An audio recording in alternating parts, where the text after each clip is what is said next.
All right, for today's video review, we're going to be doing something a little bit different. We're going to be taking a look at the Teenage Mutant Ninja Turtles classic figures, BEBOP and ROCKSTEADY.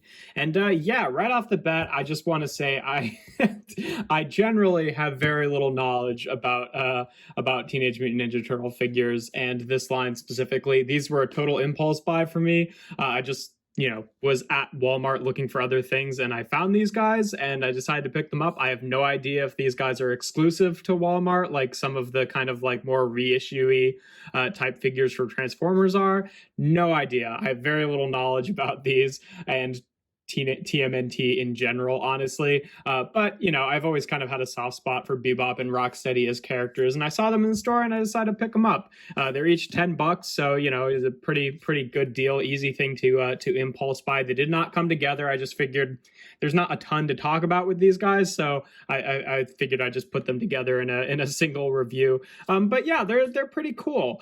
Like I said, I don't really know a lot about this line. I don't know if these guys are kind of like reissues of old TMNT figures, or if this is more akin to like the Origins line in Masters of the Universe, where they're kind of like, updates but staying as true to the originals with kind of like added features and stuff like that. I really have no idea, so I'm just gonna look at them for what they are.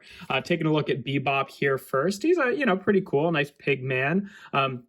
I do kind of wish that they continued the pink on more to be, going over more of the skin of the figure, because it's a little weird how just his face is pink and then a lot of the rest of him is brown. And in general, I feel like he feels a little bit less complete paint-wise than ROCKSTEADY does. But, they've got a lot of really cool sculpting on them. I like the, little bit on the back here of his biker vest. I like all the little turtle shell details. In terms of articulation, these guys don't have a ton. They just have 7 points of articulation. The head is just on a swivel here, which on him kind of just means that he kind of just adjusts the angle of his head because he's kind of like a hunchback, so he's not really getting to like turn his head in any direction. His arms are also on swivels here, which only get about that range. His wrists are on swivels. I do wish that they had picked out the the like wrist guards or the chains on this side. That would have been nice. I guess this arm gets kind of a different amount of range because the sculpting is different on each sides. Nothing at the waist, and then the hips are on, I think that they're on ball joints, is at least what it feels like, because you can kind of like wiggle them around like that, but that's really it. Pretty basic stuff. And then ROCKSTEADY, his head obviously is also on a rotation joint, although he gets to actually look back and forth a little bit more. His shoulders are also on swivels. They can go all the way around, though they do end up bumping into the legs. That's the one thing about him is I wish his arms were a little bit more out to the side like BEBOP's are, because when you bring his arms down, they kind of like bump into his knees, which makes it look a little bit cluttered once he's actually holding weapons. And then similarly, the legs are on that ball joint section, so they get a little bit more range. Oh, and his wrists are also on swivels here. So, pretty basic stuff. Mostly you're getting them into static poses. I like at least that the legs have a little bit of movement, because that really does help.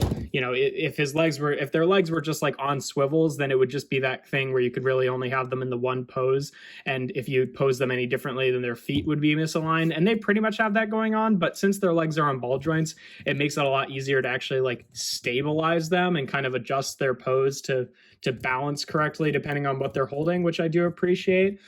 They each come with 3 weapons, which they, obviously they can only hold 2 of them. They each come with a shield, a gun, and a knife. For BEBOP here, his shield is like a trash can lid, which is pretty cool. Just has the handle there. He's got this kind of like weird sort of drill gun, which I think is pretty cool looking. And then this kind of like, just basic knife there. And then for ROCKSTEADY, he's got his shield is like a manhole cover, which I find is kind of funny, because it's like, wow, he must be really strong to hold like an entire manhole cover on a handle in one hand. That's pretty impressive, and it would be a pretty effective shield. Meanwhile, his buddy has a trash can lid, which is not nearly as impressive. to be holding as a shield and would not function quite as well. So they don't quite have a, you know, they're not really matched in strength there with their shields.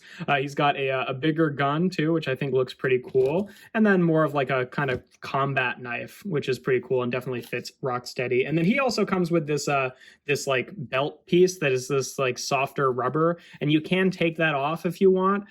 It does kind of have a tendency to come off on its own because the whole latching mechanism back here is not super sturdy, but you know, it stays on well enough, but it definitely can be a little bit annoying. Something that I found kind of odd about them is that they actually really don't hold their weapons all that well, or as like, you know, effectively as you'd want them to, considering it's like the main thing that these guys do is just get to hold their weapons. Because like if you take the gun for BEBOP here, you really can't get it into this hand at all because you can't slide it in because it has this little bit on the end, and it's, you know, it's wide enough at the handle that you'd really have to force it into the hand to get it in there. You can get it into this hand a little bit better because the sculpt is a little bit different. You basically just have to kind of force it in there and then kind of rotate it in, and he holds it fine, I guess, but you know, it's weird that he can kind of only hold it in one hand, and then the knife he can hold in this hand. Well, actually, no, not really. He can he can really only hold either the gun or the knife. And the knife, even, he has to hold at a bit of a weird angle. So I don't know if the knife works super well with him. You know, you can kind of get it on there, but it's just like a little bit more of a chore than you'd expect it to be. And then the shield, if you want him to hold it in this hand, his hand doesn't really fit in the handle, but he can kind of get it over his fingers in this hand. So again, you know, like, okay, he can hold all of his weapons, but like, it's just a little bit more of a chore, and you know, it's not as versatile as you'd expect it to be. And I wish that you can kind of like wrap the shield around so he's kind of holding it as like a, you know, on the side as like a guard, but he can only hold it straight forward, which is a little odd. So I generally display him with the gun and the shield because he can't hold both the knife and the gun because neither of them fit into this hand. So whatever, but that's how it works with him.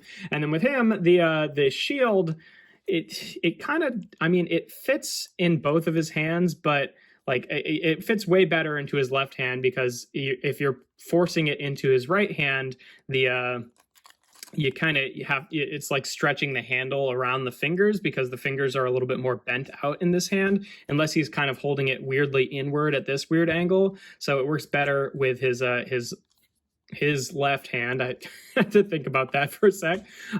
So again, and he can only hold it kind of straight forward rather than on the side like you might want it to. So a little strange there. And then weirdly enough with him, the gun has this like angled handle, and it just doesn't really work with him because of the way his arms are like bent up like that. Like you can rotate his wrist and he can definitely hold the gun, but he has to hold it kind of like inward like this, which you could kind of, you know, adjust his hand so he's holding it like that. And that looks okay, but he is still kind of holding this like weirdly, you know, like perpendicular to his arm, which I think is a little bit strange.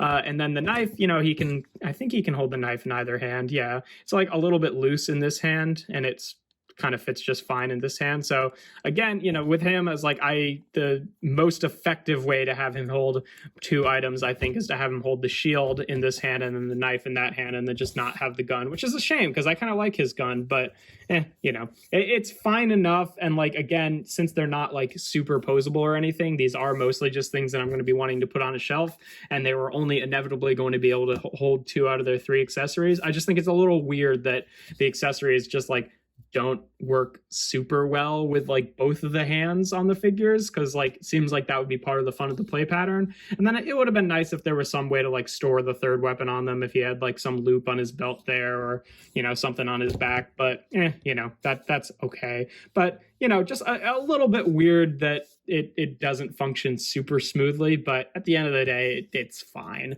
In terms of comparisons, here they are with a Deluxe Class Transformer and you know, Masters of the Universe Origins figures. So you can see a little bit shorter than them, but still pretty cool. And then here they are with one of the only TMNT figures that I actually own, the little like flip out armor. Donatello here, he's pretty cool. I like him. So you know, they look kind of cool together, and they do definitely have the vibe of like vintage figures, just because, you know, it's like, okay, I can complain about like the limited articulation, but at the end of the day, that's probably a little bit more accurate to what the original toys were like. So if they're really just trying to stay true to that, I can't slay that too much. And I do think that all things considered, they do look good. There's like spots in which I wish they had a little bit more paint, mostly BEBOP, like, because he really has kind of like nothing on the legs here, and I wish that some of his wrist stuff was picked out. And Rocksteady, like, yeah, his wrist stuff could be picked out, but ultimately is like, I think he's got a good amount of paint on the legs and stuff like that. I do kind of like how their clothes are kind of like swapped color schemes, where he's got the brown pants and the black shirt, and he's got the brown shirt and the black pants. I mean, I think that's technically supposed to be his skin, but still, whatever, the colors kind of match. So, you know, they kind of look cool together, but nothing super exciting with these guys, all things considered. But yeah, again, I don't have a lot of other knowledge about these guys. You know, on the back of the box, like, I did see the... I saw Shredder and the Foot Clan guy, and I saw the 4 turtles there. And I think that the other 2 that they have on the back of the box that I didn't see were Master Splinter and Krang. And then I think I did see the Crocodile guy. I wasn't really feeling that excited about any of the other figures. I was kind of tempted to pick up the Foot Clan guy because I do kind of like the the Foot Clan aesthetic. And if I saw Krang in the store, I probably would have picked him up. But for now, you know, the turtles like weren't really speaking to me, but I do really like BEBOP and Rocksteady as characters, so I just decided to pick them up for now. And it was a fun little impulse buy. But yeah, that's pretty much all there is to it. If you enjoy my videos, make sure to leave a like and consider subscribing. I do reviews every Tuesday, Thursday, and Sunday. And without further ado, here we have the TMNT classic figures, BEBOP and Rocksteady.